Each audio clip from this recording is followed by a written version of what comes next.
نبی کریم صلی اللہ علیہ وآلہ وسلم نے فرمایا، عورت چھپا کے رکھنے کی چیز ہے۔ بلا شبہ جب وہ اپنے گھر سے باہر نکلتی ہے تو شیطان اسے غیر مردوں کی نظروں میں مزین کر کے دکھاتا ہے، اور یہ بات بالکل یقینی ہے کہ عورت اللہ کے سب سے زیادہ قریب اسی وقت ہوتی ہے جب وہ اپنے گھر کے اندر ہوتی ہے۔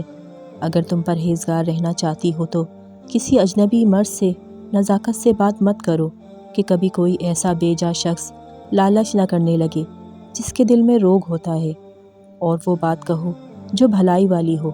عورت کو اگر کسی نامحرم سے بات کرنی پڑ جائے تو لہجے میں سختی رکھے اور طویل بات کرنے کے بجائے مختصر بات کی جائے، کیونکہ نگاہ کے بعد شیطان کا دوسرا جال زبان ہے۔